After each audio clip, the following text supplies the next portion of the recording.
आइए विक्रम जी, आज भाभी श्री की याद कैसे आ गई? भाभी श्री हृदय बहुत व्यथित है। युद्ध रोकने के सारे प्रयास विफल हो रहे हैं। अंतिम समय तक कूटनीतिक प्रयास जारी रहने चाहिए।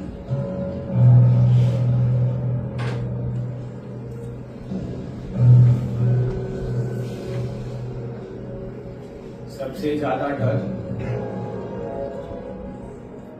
कर्म से, बाकी पितामह, द्रोणाचार्य, कृपाचार्य सभी का मत हमारे पक्ष में। युद्ध अगर होता भी है तो वो पांडवों का हित नहीं करेंगे। अर्जुन से उसका खैर और प्रतिस्पर्धा जब जाहिर है भाभी श्री। कर्ण से संवाद करना होगा। माधव उसे मनाने गए थे, निष्फल। वह अर्जुन से युद्ध के लिए अडिग है भाभी श्री।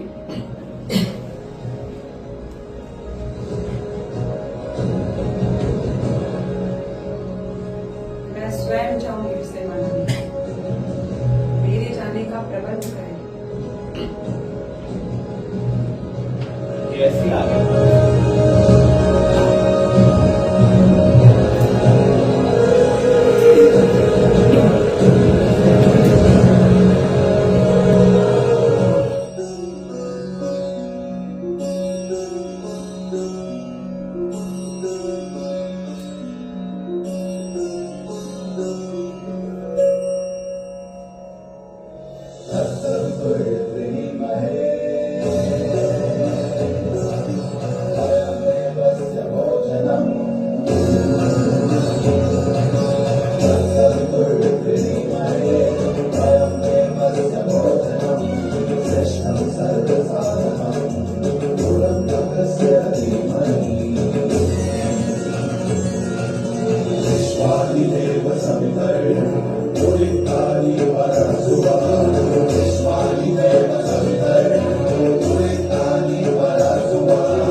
मैं अधिरथ और माता राधे का पुत्र कर्ण आपके चरणों में प्रणाम करता हूँ।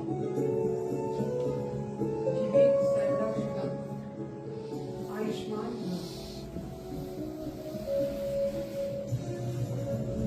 आज राजमाता कुंती इस सूत पुत्र के समक्ष मैं आपकी कैसी सेवा कर सकता हूँ राजमाता?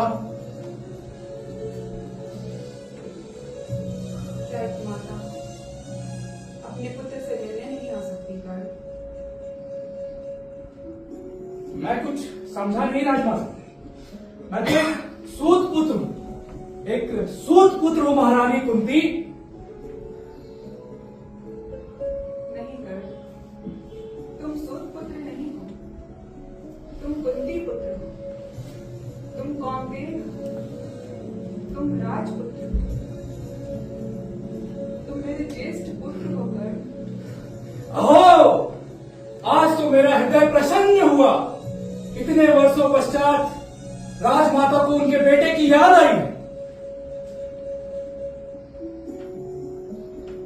ऐसा न कहो पुत्र, तुम्हारी माता प्रत्येक क्षण तुम्हें याद करती रहती है। जब अर्जुन और भीम भरी सभा में मुझे सूत पुत्र कहकर अपमानित कर रहे थे, तब भी शायद मेरी याद में आपके होठ बंद होंगे ना।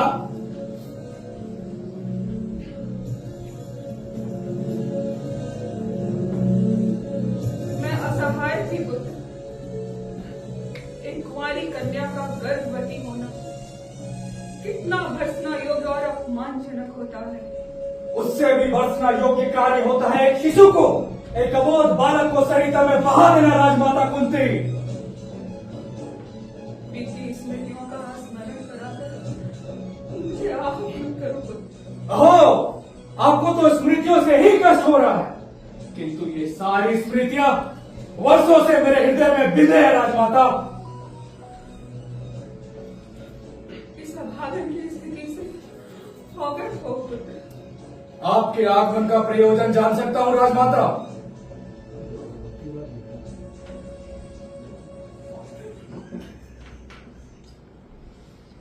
तुम ज्येष्ठ पांडव हो पुत्र। दुर्योधन की ओर से नहीं, पांडवों की ओर से युद्ध करो, न्याय के पक्षधर बनो, क्षत्रियधन और मातृ आदेश का पालन करो पुत्र।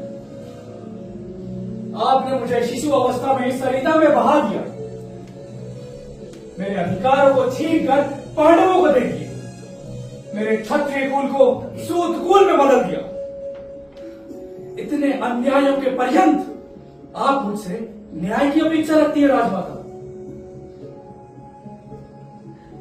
नहीं पुत्र, अगर मेरी त्रुटियों का दर्द अपने अनुजों को देना कहां तक उचित है? ओह, तो आप यहां पर अपने पुत्रों का जीवन दान मांगने आई हैं। नहीं पुत्र, मैं तुम्हें अपने अनुजों से मेरा कोई अनुज नहीं है राजमाता कुंती।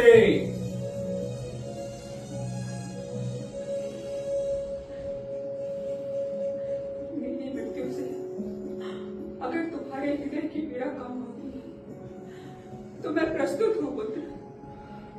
मेरे प्राण राजमाता कुंती, मेरे बाणों का लक्ष्य अर्जुन का मस्तक है, आप नहीं। वैसे भी मैं मातृहंता का अभिशाप नहीं लूंगा। अर्जुन तुम्हारा अनुज है पुत्र। क्या तुम अपने अनुज का वध करोगे? उस अन्यायी दुर्योधन का संग दोगे? दुर्योधन ने मुझे सम्मान का जीवन दिया राजमाता कुंती, एक सूत पुत्र को अंग देश का राजा बनाया है। मेरे दर्द कष्ट कंटक रूपी हृदय पे मित्रता का स्नेह लेप लगाया है। मैं ऐसे संकट की घड़ी में दुर्योधन की मित्रता नहीं त्याग सकता। अपनी मां की विनती सुन लो पुत्र। आपने मुझे मेरे वात्सल्य से वंचित रखा, मेरे अधिकारों को छीनकर पांडवों को दे दिए, प्रत्येक दिन मुझे अपमानित किया, किंतु ये सत्य है कि आप ही मेरी जननी है, आप ही मेरी जननी। अपनी जननी के आदेश का पालन करो पुत्र।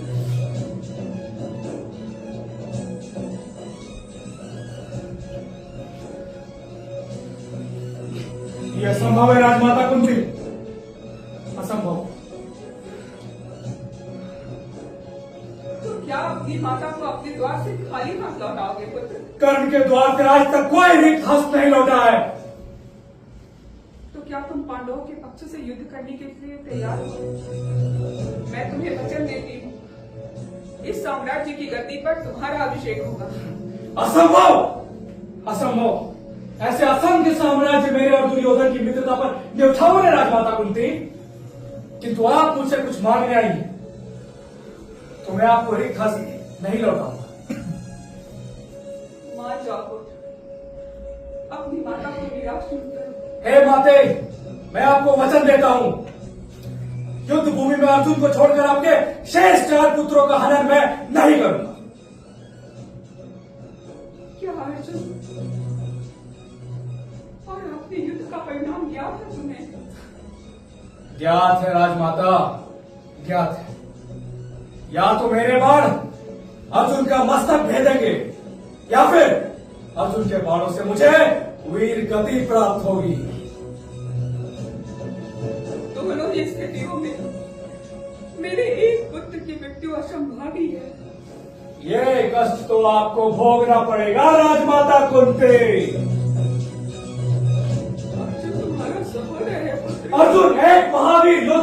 राजमाता उसके प्राणों की भीख मांगकर उसकी वीरता को कलंकित न करे।